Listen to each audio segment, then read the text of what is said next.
Hello বন্ধুগণ, আসসালামু আলাইকুম। আজকে আবারও হাজির হলাম নতুন একটা ভিডিও নিয়ে। আজকে আমি দেখাবো কিভাবে ম্যানুয়ালি রিটাচ করতে হয় কোনো স্পট বা কোনো বড় ধরনের কিছু ভ্যানিশ করা, মুছে দেওয়া। তো এর জন্য আমার ফটোশপ ওপেন করতে হবে। ফটোশপ ওপেন করলাম, এরপর ইমেজটা কোথায় আছে সেখান থেকে ইমেজটা নিয়ে আসবো। আমার ইমেজটা আছে ডেস্কটপে, ইমেজটা নিলাম, অবজেক্ট রিমুভ, এখান থেকে ইমেজটা নিলাম, ফটোশপে ধরলাম, ফটোশপ ওপেন হলো, এরপর মাঝখানে ছেড়ে দিলাম। এরপর আমি জাস্ট এই অবজেক্টটা রিমুভ করতে চাচ্ছি, এটা আমি রিটাচ করতে চাচ্ছি ম্যানুয়ালি। আগের ভিডিওতে দেখিয়েছি কিভাবে এক ক্লিকেই রিমুভ করা যায়। এটা আজকে দেখাবো কোলন স্ট্যাম্প টুল দিয়ে আস্তে আস্তে সুন্দরভাবে কিভাবে রিটাচ করা যায়। সব জায়গাতে কিন্তু ওই ফিলের অপশনটা কাজে লাগবে না, অনেক জায়গাতে ম্যানুয়ালি রিটাচ করতে হয়। এই ম্যানুয়ালি রিটাচ করার জন্য অনেক জায়গাতে যেগুলো প্রয়োজন হয়, এই জায়গার জন্য এইটা দেখলে আপনি যে কোনো জায়গাতেই, ছোট জায়গা হোক বড় জায়গা হোক, যে কোনো জায়গাতেই আপনি ম্যানুয়ালি রিটাচ করতে পারবেন। এর জন্য ব্যাকগ্রাউন্ড লেয়ার, প্রথমে ব্যাকগ্রাউন্ড লেয়ারটি কপি করে দিতে হবে। ব্যাকগ্রাউন্ড লেয়ার কপি করে নেওয়ার একটাই কারণ, সেটা হচ্ছে মূল ইমেজটা যেন নষ্ট না হয়। এরপর আমি কাজটা শুরু করতে যাচ্ছি। এর জন্য নিতে হবে কোলন স্ট্যাম্প টুল। কোলন স্ট্যাম্প টুল নিলাম, এরপর ফেদার 100, আচ্ছা 100 দিয়ে দেখি আগে কতটুকু কি হয়। 100 নিলাম। এই জায়গাটা সুন্দর আছে, এই জায়গাটা আমি কপি করলাম, কন্ট্রোল ধরে অল্টার ধরে মাউস পয়েন্টারে ক্লিক করলাম, কপি করলাম, এরপর এখানে দিলাম। এখানে দেই যে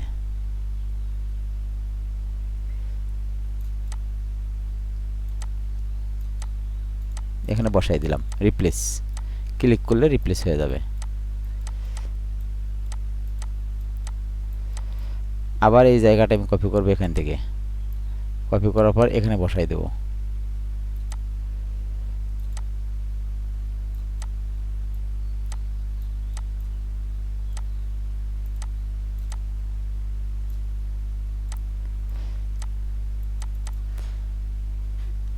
এরপর এখানে কপি করব, করার পর এখানে বসাই দেব, তারপর এখানে কপি করব, ডাইরেক্ট এখানে মাঝখানে কপি করলে এই যে আমার কাজ সুন্দর হচ্ছে। মানে এবার সহজভাবে বুঝতে পারবেন আশা করা যায়। এই জায়গাগুলো কপি করে এখানে রিপ্লেস করলে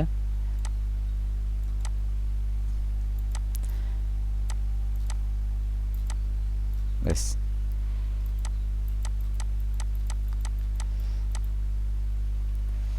যে জায়গাগুলো একটু খারাপ দেখাবে সেটা পরে ঠিক করে রাখবে, পরে ঠিক করে দিতে হবে।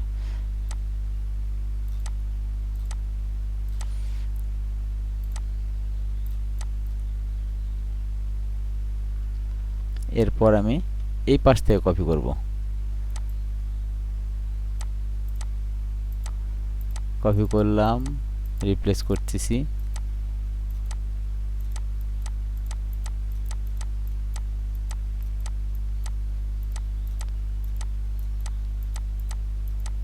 এই অবজেক্টটা একদম ভ্যানিশ।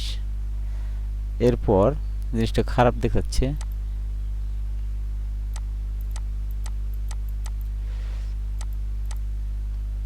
ওকে, কাজটা ওকে।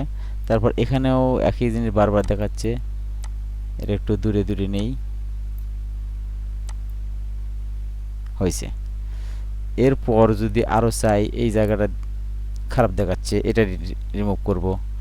তো এখানে জাস্ট এই কপি করবেন, কপি করার পর এখানে রিপ্লেস করে দিবেন। এগুলো লাগে না, জাস্ট এমনিতেই দেখাচ্ছি। এই জায়গাটা রিমুভ করে দিবেন। এই যে বায়ারে যদি কাজ করায় তাহলে এই জিনিসগুলো রিমুভ করায় না, আমি জাস্ট কাজ দেখা মানে শেখানোর ক্ষেত্রে দেখাচ্ছি। আবার অনেক সময় এই ওয়ালগুলোর কাজও আসে, এগুলো ফুটাফাটি বন্ধ করে দিতে হয়। জাস্ট এখানে ধরবেন, এই জায়গাটা কপি করে এখানে রিপ্লেস করে দিবেন, এইটাই হলো কাজ। এই জায়গাটা ভালো আছে, এই ভালো জায়গাটা কপি করে খারাপ জায়গাটা বসে দেওয়া হচ্ছে রিটাচ। আচ্ছা যাই হোক, তো আমার কাজ শেষ। আমি এখন এটা সেভ দিব বরাবরই আগের মতোই কন্ট্রোল শিফট এস চাপলে এই ডায়লগ বক্সটা আসবে। পিএইচডি সেভ করা থাকবে, পিএইচডি না আমরা জেপিজি দেবো। পিএইচডি ক্লায়েন্টে চাইলে পিএইচডি দিবেন, জেপিজি চাইলে জেপিজি দিবেন। জাস্ট এই যে আমরা জেপিজিতে সেভ দিলাম, এখানে নামটা পরিবর্তন করে দিতে হবে, না হলে ওইটার মধ্যে রিপ্লেস হয়ে যাবে।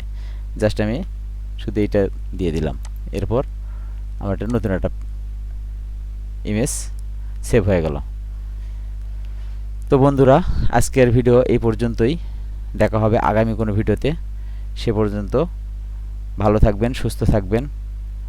দয়া করে আমার চ্যানেলটা সাবস্ক্রাইব করবেন, লাইক শেয়ার কমেন্ট করবেন। আসসালামু আলাইকুম।